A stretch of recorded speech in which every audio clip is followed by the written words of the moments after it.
দার্জিলিংয়ে এলে যারা হোটেলের বাইরে হোমস্টেতে থাকতে চায় তাদের জন্য এই ভিডিওটা, আর যাদের বাজেট নিয়ে খুব একটা বেশি প্রবলেম নেই এই ভিডিওটা তাদের জন্য।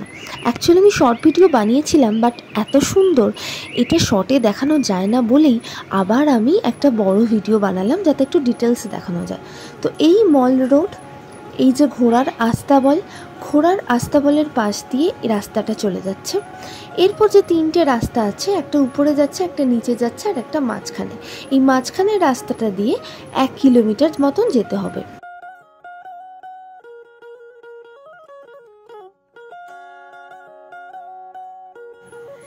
ওয়েদার পরিষ্কার থাকলে এই জায়গাটা থেকে পরিষ্কারভাবে দেখা যায় কাঞ্চনজঙ্ঘা, আর এখানটা হচ্ছে টাইগার হিল। এবার চলো রুমটা দেখাই। এখানে প্রথমে একটা স্লাইডার আছে যাতে করে বাইরের ঠান্ডা হাওয়াটা আর ঠান্ডাটাও ভিতরে না যায়। তারপর আছে এরকম একটা দরজা। ভিডিওটা আমি বানিয়েছি বাড়ি ফেরার দিনে, সবকিছু গুছানোর পরে, কারণ আসার সময় আমি বানিয়েছিলাম এটা শর্ট ভিডিও, কিন্তু এত সুন্দর হোমস্টেটাকে এত শর্টে দেখানো যাবে না, তাই একটু ডিটেলসে বোঝানো। তো এইখানে জামা কাপড় রাখার একটা জায়গা দিয়ে দিয়েছে, এখানেও কিছু হুক দিয়ে দিয়েছে যেখানে জামা কাপড়গুলো গুছিয়ে রাখা যাবে, টাঙিয়ে রাখা যাবে। আর এই জানলা দিয়ে তো কাঞ্চনজঙ্ঘা পরিষ্কার দেখা যাবে। এই যে ক্যাবিনেট, এখানে রাখা যায় আমাদের স্লিপার, যে স্লিপারগুলো পরে আমরা ঘরের মধ্যে চলাফেরা করতে পারবো। আর তারপরে ওপরটাতে যথেষ্ট স্পেস আছে, এখানে দেওয়া আছে টাওয়েল, শ্যাম্পু। এটা আমাদের গাছ, যেটা আমি একটা হোটেল থেকে মানে হোমস্টে থেকে নিয়েছি আর একটা কিনেছি। আর আয়না, আর বাথরুমটা যেহেতু আমাদের সবে স্নান টান করে বেরিয়েছিলাম আর দেখালাম না, জল টল আছে। তো এখানে একটা সুন্দর বেতের চেয়ার রয়েছে, কুশন দেওয়া। এখানে টেবিল, একটা ছোট রুম হিটার আছে, দরকার পড়লে লাগিয়ে নেওয়া যায়। চার্জার পয়েন্ট আছে, ফোন রাখার জায়গা, ঘড়ি, আর দেওয়ালে সুন্দর ছবি লাগানো আছে। এখানে বসার একটা সোফা আছে খুব সুন্দর। আর এই যে বিছানাটা অনেক সুন্দর করে সাজানো ছিল, আমি পারিনি, মোটামুটি একটু করে নিয়ে তোমাদেরকে দেখিয়েছি। এখানে যে ক্যাবিনেটগুলো দেখছো, এই ক্যাবিনেটটা ছিল এক্সট্রা কম্বল, আর এই মাঝের ক্যাবিনেট দুটো ফাঁকা। পাশে একটা টেবিলও ছিল এবং সেখানে অনেক বইপত্র রাখা ছিল। তো এই হচ্ছে আমাদের রুম। আর রুমে এই যে দেখো চেয়ারটা, এখান থেকে বসে বসেই সানরাইজ দেখা যাবে, এই জায়গাটা থেকে সানরাইজ দেখা যায়। হোমস্টের নাম হেয়াগ্রিভা, আর এটার খরচা একটা রুমের জন্য 2500 টাকা per night with complimentary breakfast. আর সেটা কেমন হতে পারে সেটা একটু পর দেখাচ্ছি। আমরা ছিলাম 6 তলায় আর এইটা 5 তলা। আর এখানেই ছিল খাবার দাবার ব্যবস্থা। প্রথম দিন গিয়ে আমরা ডিনারে নিয়ে নিয়েছিলাম এই একটা থালি, আর এটা কিন্তু কমপ্লিমেন্টারি নয়। আর সকালবেলার চাটা এত সুন্দর একটা ভিউ দেখতে দেখতে খেতে কার না ভালো লাগে বলুন। তারপরে ছিল আমাদের ব্রেকফাস্ট, এটা ছিল কমপ্লিমেন্টারি, এটা আমাদের ফার্স্ট ডে ব্রেকফাস্ট।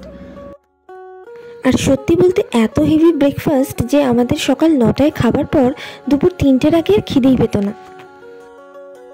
আর এটা ছিল আমাদের সেকেন্ড ডে ব্রেকফাস্ট। আর সত্যি বলতে একটু হেভি ব্রেকফাস্ট হওয়াটা এই পাহাড়ি অঞ্চলের জন্য ভীষণই ইম্পর্টেন্ট, কারণ এত চড়াই উতরাই যে একটু এগোলেই খিদে পেয়ে যাবে। প্রসঙ্গত বলি, এখানকার নেট স্পিড কিন্তু 400 Mbps, সুতরাং এটা ওয়ার্ক ফ্রম হোমের জন্য আদর্শ। এটা ছিল আমাদের সেকেন্ড দিনের ডিনার, থুকপা, আর তার সঙ্গে আলু মোমো আর ভেজ মোমো, আর চাটনিটাও কিন্তু ওদের একদম ঘরে বানানো। এটা আমাদের থার্ড দিনের ব্রেকফাস্ট। আর মেনুতে কিন্তু প্রত্যেক দিনই ভ্যারাইটি থাকে, এত সুন্দর রান্না যে কোনো তুলনাই হয় না। আর এই ছিল আমাদের থার্ড ডের ডিনার। এই চালটা কিন্তু অন্যরকম দুর্দান্ত। তো এখানের 5th ফ্লোরটা কোনো বড় ফ্যামিলির জন্য একেবারে আদর্শ। এখানে 3টে রুম আছে, সঙ্গে বাথরুম আছে, ডাইনিং আছে। আর চল এবারে ঘুরিয়ে দেখি এই ডাইনিংটা। আর এখানে পরপর 3টে রুম আছে। আর এই ডাইনিং প্লেসটা ভীষণ সুন্দর সুন্দর জিনিসপত্র দিয়ে সাজানো আছে। আমাদের যে হোমস্টের মালিক যে দাদা, তার ভাইয়ের হাতে আঁকা কয়েকটা ছবি আছে। দাদা পর্বতে উঠতেন, তো তার সে কিছু জিনিসপত্র আছে। এবার বলি বুক করার প্রসেস। এটা বুক করতে হলে কিন্তু হেয়াগ্রিভার ওয়েবসাইট থেকেই করতে হবে, কারণ উনি সরাসরি নাম্বারটা শেয়ার করেন না। গুগলে হেয়াগ্রিভা হোমস্টে সার্চ করলেই সেটা চলে আসবে, আর তারপর সেখান থেকে ওনাকে মেসেজ করলে উনি সমস্ত ডিটেলস দিয়ে দেবেন। তারপর বুকিং প্রসেসটা একদমই ইজি। আর আমি বলবো যে এখানে আসতে গেলে বুকিং করে আসাটাই ভালো, কারণ এত সুন্দর ভিউ ডিরেক্ট এলে কিন্তু রুম পাওয়ার চান্সটা একটু কমই। তারপর এই যে এখানে মোড়াগুলো দেখা যাচ্ছে, এই যে ছালগুলো, এগুলো কিন্তু অরিজিনাল, আর প্রত্যেকটা ইয়াকের ছাল। এখানে দেখো কি সুন্দর একটা ট্র্যাডিশনাল ঘড়ি রয়েছে, দেওয়ালে যে কত রকমের ছবি আর সার্টিফিকেট, আর এই যে ভিতরের রুমটা দেখতে পাচ্ছ, এইটা অ্যাকচুয়ালি পুজোর রুম। এখানে চাইলে বসে মেডিটেশন করা যায়, প্রার্থনা করা যায়। অনেক রকমের এখানে বুদ্ধ মূর্তি এবং আরও অনেক মূর্তি আছে যেগুলো আমার জানা নেই। হোমস্টে মালিক মিস্টার পলজোর, ওনার বিহেভিয়ারের কোনো তুলনাই হবে না, ভীষণ ভালো মানুষ, আর আমাদের পুরো ট্যুর প্ল্যানটাও উনিই করে দিয়েছিলেন। আর এখানে যিনি রান্না করেন, অর্পণ ভাইয়া, দুর্দান্ত ভালো রান্না করেন। এখানে এলে একটা হোমলি ফিলিং আসবেই। আর এই যে সকালবেলায় ব্যালকনি থেকে সানরাইজের জন্য কষ্ট করে টাইগার হিল যেতে হবে। দার্জিলিং এলে কিন্তু এটাকেই টার্গেট রেখো।